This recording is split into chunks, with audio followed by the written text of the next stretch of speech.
and I'm back from the Career Makeup Institute, which provides you best coaching for academic and competitive exams. This is my next video for class 9 chapter आ जाएगा हमारा triangle that is 7th और subject maths का। हम लोगों ने अभी तक 6 chapters complete कर लिए हुए हैं। आज है हमारा चैप्टर नंबर 7। हमारा चैप्टर नंबर 7 जो है 9th क्लास का वो है ट्राइंगल्स। ठीक है, हम लोगों ने ट्राइंगल्स के बारे में मतलब 7 से पढ़ना शुरू करते हैं कि क्या होता है ट्राइंगल। सो थोड़ा सा इंट्रोडक्शन मैं आज आपको दूंगी रिगार्डिंग ट्राइंगल्स। ठीक है, सो देखते हैं क्या है इसमें। ट्राइंगल सबसे पहले क्या है, triangle is a close shaped with 3 side. एक क्लोज बंद फिगर होती है जिसकी 3 साइडें होती है। अब ये फिगर कोई भी हो सकती है। ठीक है, इसको कुछ भी लिख सकते हैं हम। कोई भी एक फिगर जो जिसकी 3 साइडें हो और वो बंद हो उसको हम लोग क्या कहते हैं, ट्राइंगल कहते हैं। ठीक है, उसके बाद आ जाता है आपका types of triangle. Types of triangle में क्या आता है, टाइप 3 होती है हमारी अकॉर्डिंग टू साइड और 3 होती है अकॉर्डिंग टू एंगल्स। तो 3 जो अकॉर्डिंग टू साइड होती है वो होती है इक्विलेटरल ट्राइंगल, आइसोसेलेस ट्राइंगल और स्केलर ट्राइंगल। ठीक है, इक्विलेटरल ट्राइंगल क्या होता है, वो ट्राइंगल जिसकी हर साइड इक्वल हो, मतलब सारी साइडें, जैसे ये भी 6 है, ये भी 6 है और ये भी 6 है, इसकी तीनों साइडें इक्वल हो। ये 7 है, ये 7 है, ये भी 7 हो गई, ये 8, ये 8, ये भी 8। ठीक है, जिसकी तीनों साइडें बराबर हो उसको हम लोग कहते हैं इक्विलेटरल ट्राइंगल। और आइसोसेलेस ट्राइंगल वो होती है जहाँ पे हमारे ट्राइंगल की सिर्फ 2 साइडें आपस में बराबर होती हैं। जैसे ये 2 आ गई, इसको मैं 7 ले ली। ठीक है, इसमें 2 साइडें बराबर हो गई, एक अलग है, इसको मैं आइसोसेलेस ट्राइंगल कह सकती हूँ। और स्केलर ट्राइंगल वो होती है जहाँ पे हमारे ट्राइंगल के तीनों साइडें अलग अलग होती हैं। जैसे ये 5 आ गई, ये 6 आ गई और 7 आ गई। सो इक्विलेटरल ट्राइंगल को होती है all sides are equal, all sides are equal. ठीक है, और आइसोसेलेस ट्राइंगल कौन सी होती है, 2 sides are equal, 2 sides are equal. ठीक है, और स्केलर ट्राइंगल में all sides are different, all sides are different, सारी की सारी साइडें क्या होती हैं, डिफरेंट होती हैं। ठीक है, नेक्स्ट जो अकॉर्डिंग टू एंगल्स है 3 टाइप्स, वो क्या है, वो है एक्यूट एंगल ट्राइंगल और कौन सी एंगल है, obtuse angle triangle. Acute angle triangle, right angle triangle और ऑब्ट्यूज एंगल ट्राइंगल। अब एक्यूट एंगल ट्राइंगल कौन से होते हैं, एक्यूट एंगल ट्राइंगल वो होते हैं जो 90 डिग्री से कम होते हैं, जिनका एक एंगल जो होता है वो ट्राइंगल जो 90 डिग्री से लेस देन 90 डिग्री, वो 90 डिग्री से कम होते हैं। राइट एंगल वो होते हैं जो इक्वल टू 90 डिग्री होते हैं। ठीक है, जिनका एक एंगल जो हो वो इक्वल टू 90 डिग्री हो। और ऑब्ट्यूज एंगल वो होते हैं जो मोर देन 90 डिग्री हो, जिसका एक एंगल मोर देन 90 डिग्री का होता है।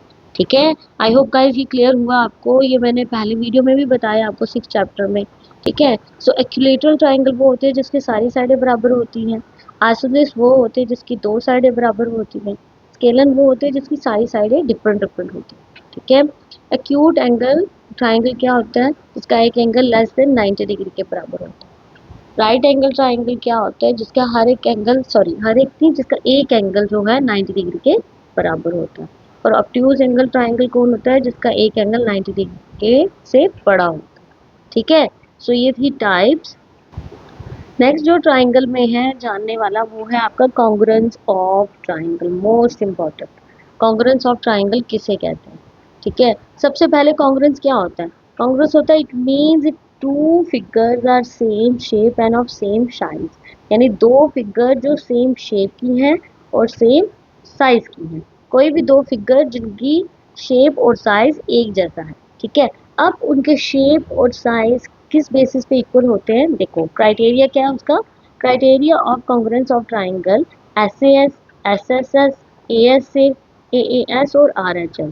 अब SAS में क्या है, साइड एंगल साइड, यानी 2 एंगल्स और एक साइड जब हमारी क्या होती है, इक्वल होती है 2 ट्राइंगल्स की। SSS क्या क्या होता है, जब भी तीनों साइडें आपकी इक्वल होती हैं। ASA यानी एंगल साइड एंगल, यानी 2 ट्राइंगल में आपके 2 एंगल्स, ठीक है, और एक साइड आपस में इक्वल होती है। AAS में भी आपका जो एंगल होता है, जैसे ये दो ट्राइंगल आ जाएंगे, ये वाला और ये वाला एंगल इक्वल है और बीच वाली साइड इक्वल होगी, ठीक है। और RHS जो होता है ये लगता है 90 डिग्री वाले एंगल, ये हमेशा लगता है हमारा 90 डिग्री वाले एंगल पे। इस केस में क्या होता है, राइट एंगल, इसकी अपोजिट साइड हाइपोटेन्यूज साइड, ठीक है, जो 90 डिग्री होती है, ठीक है, हाइपोटेन्यूज, और ये वाली साइड उसके इक्वल होती है, उसको हम RHS अप्लाई करते हैं, ठीक है। देखो इसमें मैं बताती हूँ आपको किस तरीके से। SAS क्या है, एस साइड एंगल साइड, यानी हमारे जैसे ये दो ट्राइंगल्स मैंने ले लिए PQR और ABC, दो ट्राइंगल्स लिए, एंगल R ले लिया 70 डिग्री, एंगल C ले लिया 70 डिग्री, PR ले लिया 2, AC ले लिया 2, BC ले लिया 3, QR ले लिया 3। तो मेरे दो ट्राइंगल्स में कौन कौन सी साइडें आपस में इक्वल निकल रही हैं, मेरा PR निकलता है AC के बराबर, एंगल R निकलता है C के बराबर, QR निकलता है BC के बराबर, ये निकला, ठीक है। इस बेसिस पे मैंने इसको क्या कर दिया, मेरे दो एक एंगल आ गई और ये साइड आ गई, ये साइड आ गई और ये क्या आ गई, एंगल आ गई, ठीक है। तो मेरा ट्राइंगल PQR जो है वो कॉन्ग्रुएंट हो जाएगा ABC का। उसी तरीके से जो नेक्स्ट क्राइटेरिया हमने किया था वो किया था साइड साइड साइड, यानी अगर मैं इसमें भी दो ट्राइंगल्स ले लेती हूँ, ठीक है, ये सपोज किए मैंने दो ट्राइंगल्स, PQR ले लिया, ABC ले लिया, PR मेरा 1 है, AC 1 है, AB 2 है, PQ 2 है, QR 3 है, BC 3 है, यानी PR मेरा AC के बराबर है, PQ मेरा AB के बराबर है और QR हमारा BC के बराबर है। देखो ट्राइंगल PQR जो है आपका वो क्या हो जाएगा, कॉन्ग्रुएंट हो जाएगा किसका, ABC का। सो ये किस क्राइटेरियन बेसिस पे हुआ, यानी तीनों की साइडें आपस में इक्वल है, ठीक है, इस बेसिस पे किया।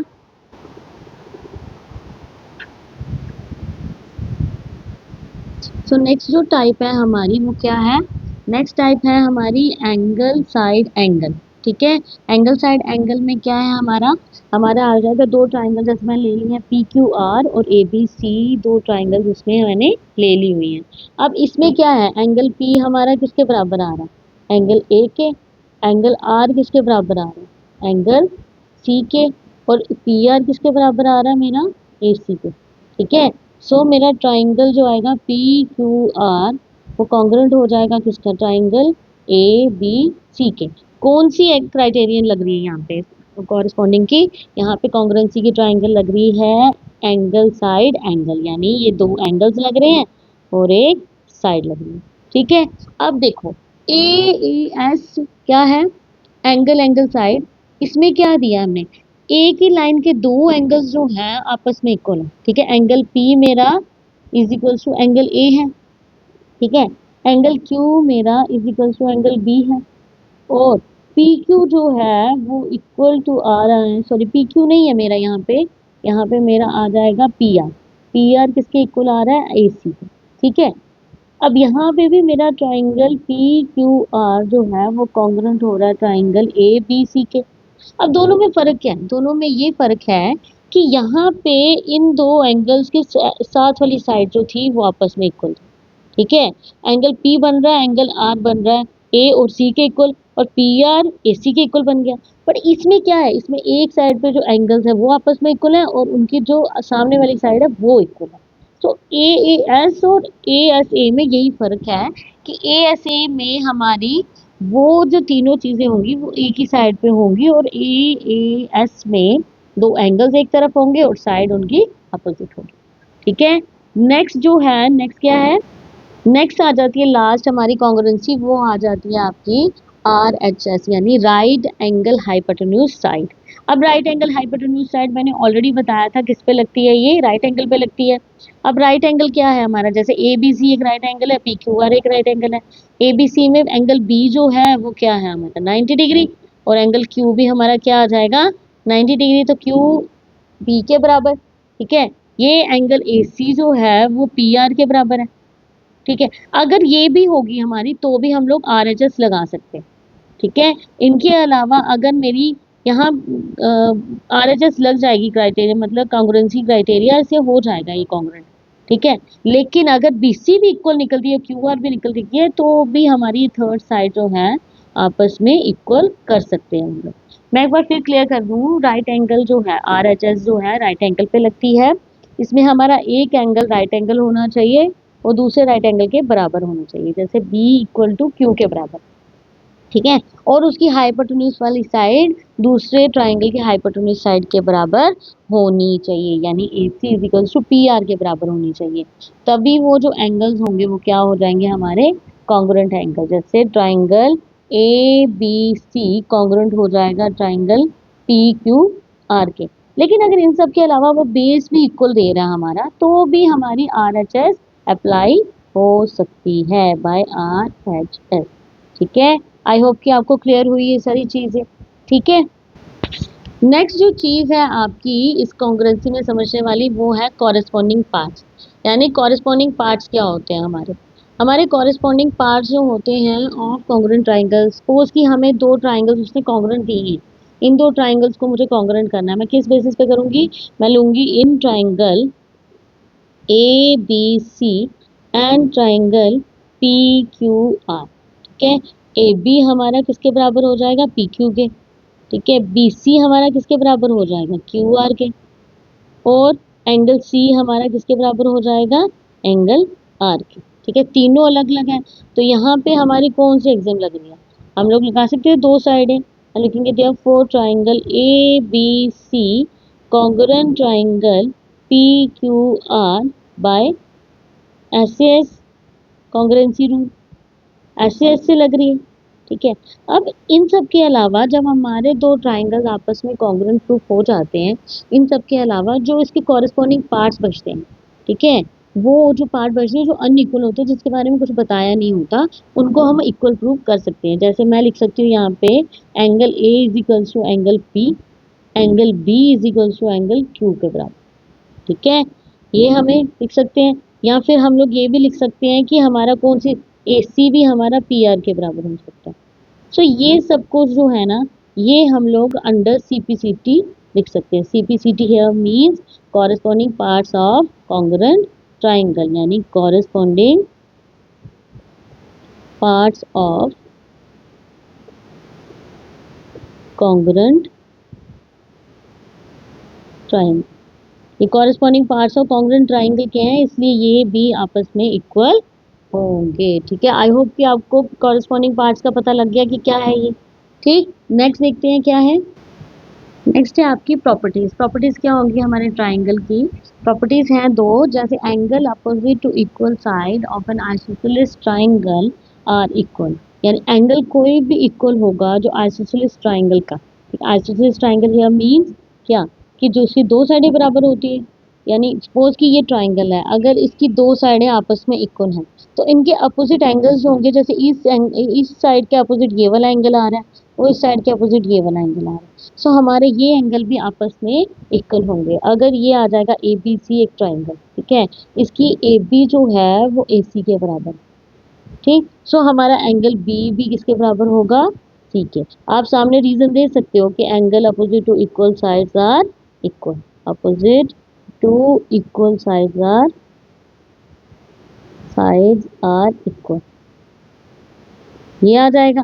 अगर सपोज कि हमारा एक और ट्राइंगल है ये पी क्यू आर, तो सेकंड जो प्रॉपर्टी है वो क्या है, side opposite to equal angles of a triangle are equal.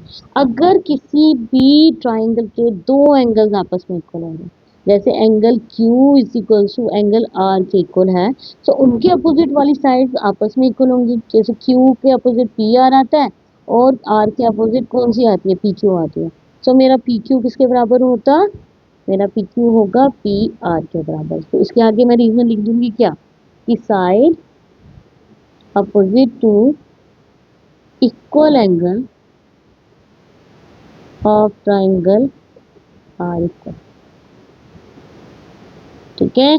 सो ये थी गाइस आप लोगों की introduction part from the chapter triangle, ठीक है। आई होप कि आपको सारे डाउट्स क्लियर हुए होंगे, इससे ज़्यादा और कुछ नहीं है, बस इन्हीं सबको अगर देखेंगे ना तो यही सब कुछ एप्लीकेबल होगा आपका इस चैप्टर में, ठीक है। बाकी इसके आगे है आपके थ्योरम्स जो मैं आपके नेक्स्ट वीडियो में लेके आऊँगी। Till then bye and take care.